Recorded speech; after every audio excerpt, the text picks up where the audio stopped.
All right, good morning, everyone, and welcome to News 5 Now. I am your esteemed host, Bill Riles. I appreciate you watching. Everybody, I'm curious, the moon pies are still here. Moon pies. I can't believe someone hasn't eaten them yet. We're more than a week out from Fat Tuesday. How about that? We've got a lot to tell you about, so get ready. It's coming right up. Brought to you by Green and Phillips, covering news from your neighborhood and around the world.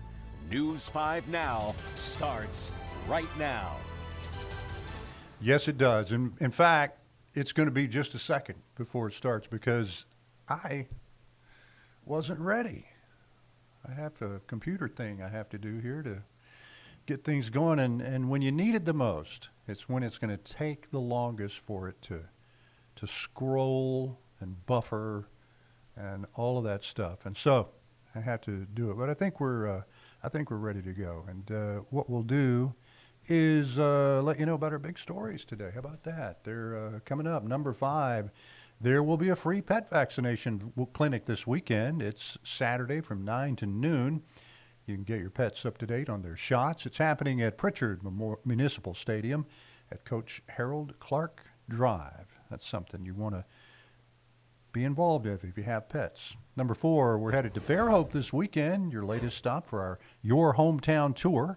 From 4 to 7 on Friday, we will be live in downtown Fairhope ahead of the city's Arts and Crafts Festival, or during the city's Arts and Crafts Festival, which of course starts tomorrow. The event runs Friday through Sunday from 10 until 5, and you'll if you can't make it out Friday, if you're watching TV, watching our newscast from 4 until 7 o'clock Friday evening, you will see stories about Fairhope and find out a bunch of things that you may not know about the city and the Arts and Crafts Festival and all sorts of things. In fact, I delved into a couple of stories. I have stories on history of Fairhope, and there were some eye-opening things I didn't know about the city as well. So tune in 4 to 7 Friday evening, and of course enjoy the art festival all weekend long.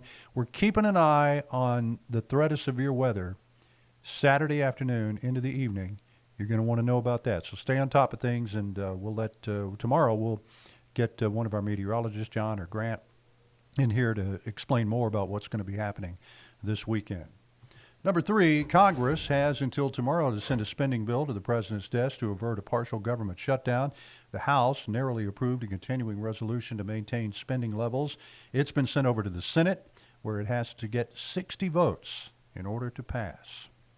Number 2, a proposed landfill is getting a lot of attention in South Mobile County. It would sit right off McDonald Road near I-10 across the street from the Love's truck stop. Currently, that lot is just used for clay as a clay and sand pit. But the Emerald Coast C&D landfill would accept all forms of debris except household garbage. People in the Murray Hill neighborhood don't want a landfill so close to their homes, and they're worried about runoff into the Fowl River watershed. The Mobile County Commission expected to have a hearing on that coming up in April. And number 1, a new proposal to ban cell phones in Alabama schools. Lawmakers in Montgomery are debating the Focus Act, which would require that phones be put in lockers, backpacks, or a similar storage location. And there are exemptions in the event of an emergency. Governor Kay Ivey is backing that idea. Not the first state or school district to take a look at banning cell phones from the classroom, but that's going on in several places across the country. I think Los Angeles did that as well. So, get you over to our question of the day today. What is one TV show that ended too soon?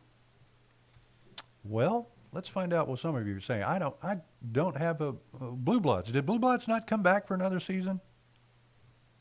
Somebody else can answer me that, but I think they were going out.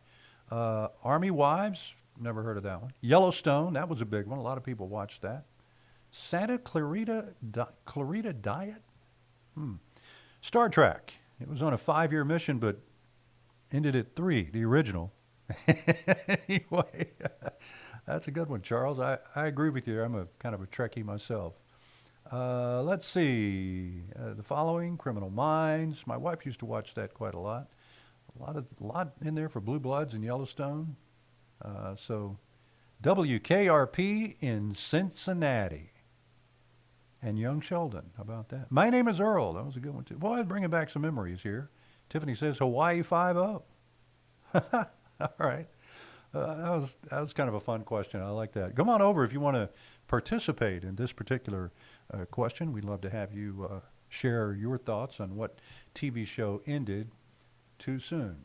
Now, we get to our poll of the day, and this is a good one, too. Yesterday, News 5's Akivia McFarland got to go on a little bit of a cruise around the SS United States. And there are a couple of more opportunities for people to sign up and kind of get a little more up close with the ship and see what it's all about before it's taken out and sunk in the Gulf off Okaloosa Island. They're going to strip it of any hazardous materials and things like that. But do you plan to visit?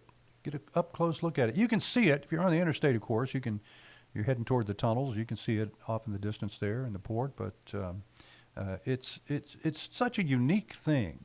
This is the last bona fide ocean liner, and it will become the world's largest artificial reef once it is sunk in the Gulf.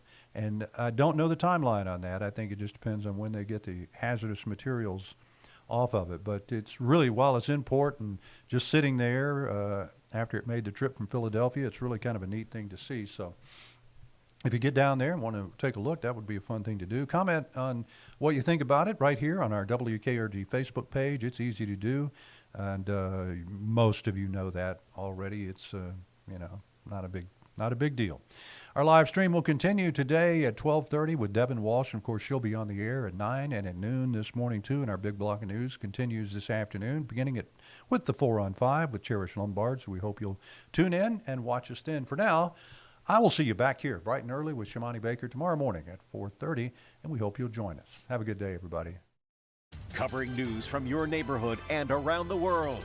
You are watching News 5 Now, brought to you by Green & Phillips.